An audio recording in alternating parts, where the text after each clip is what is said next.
Losses. We've all dealt with it, right?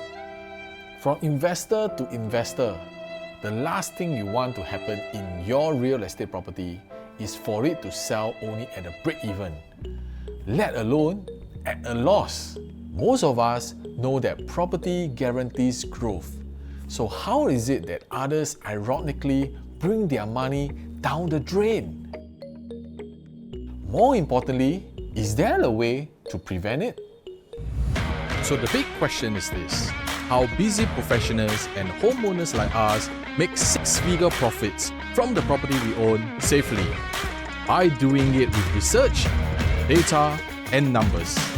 How do we buy in a way without complications and half-guessing, regardless of the market conditions, and still remain profitable? That is the question. Here, I will share with you exactly what we do and how we do it. My name is Edmund, and welcome to Singapore Real Estate Insider.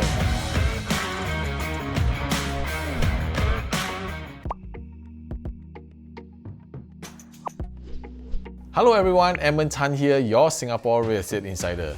If you are just like me, I secure the things I need in life with insurance, a form of protection.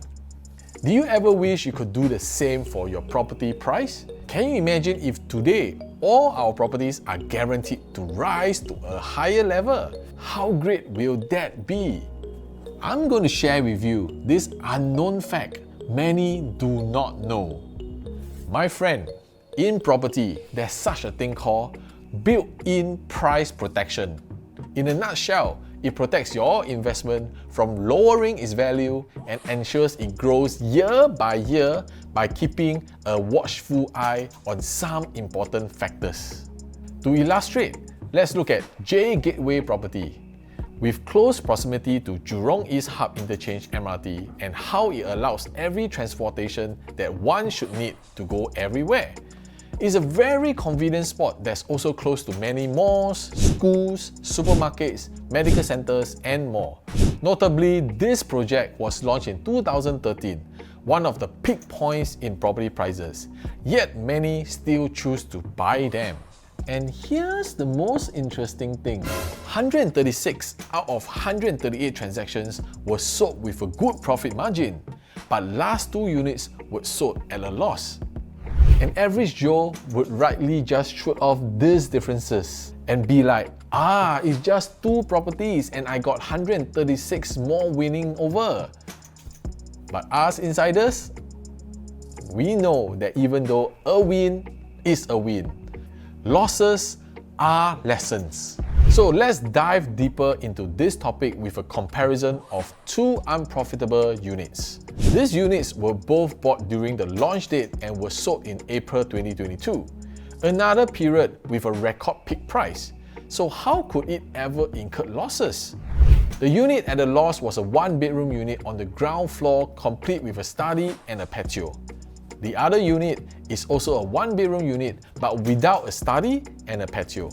The former was bought in 2013 at $910,000 and was sold for only $900,000 this year.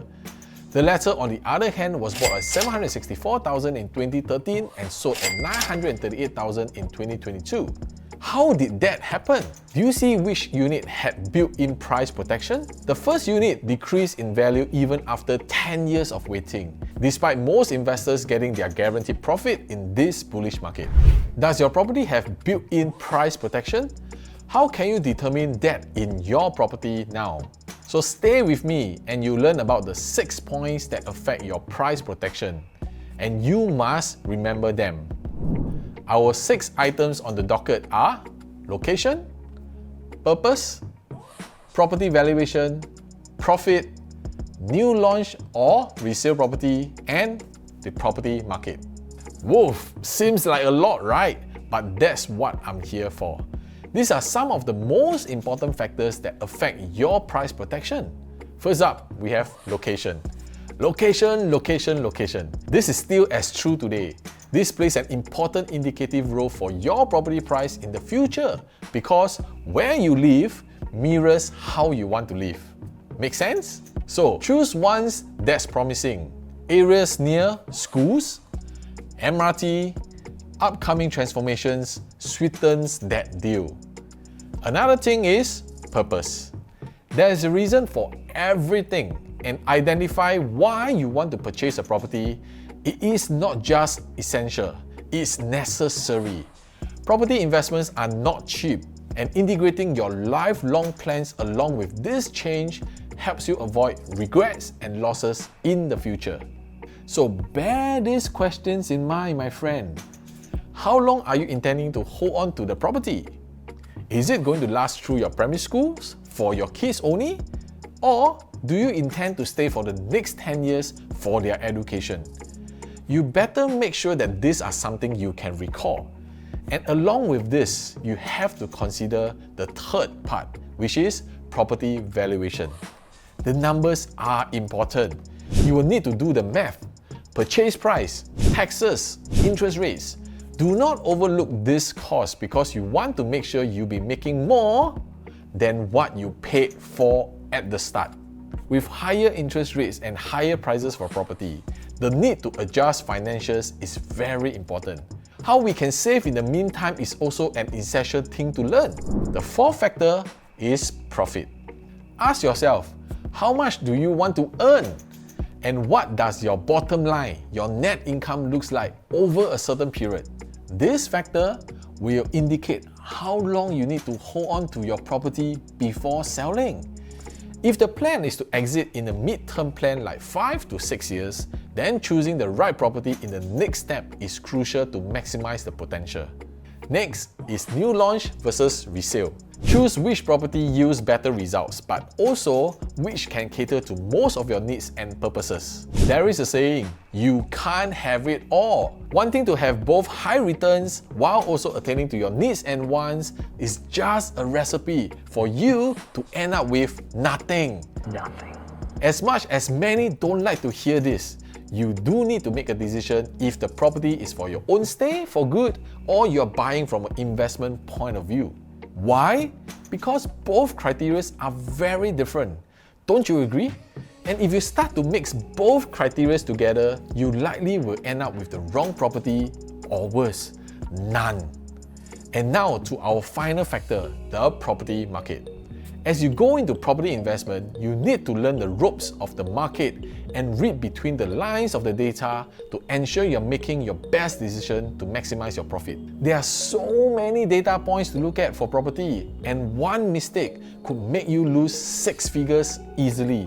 Of course, we can take care of that burden for you because at Singapore Real Estate Insider, we use a 5-point framework to determine how to enter and exit the property market with our clients.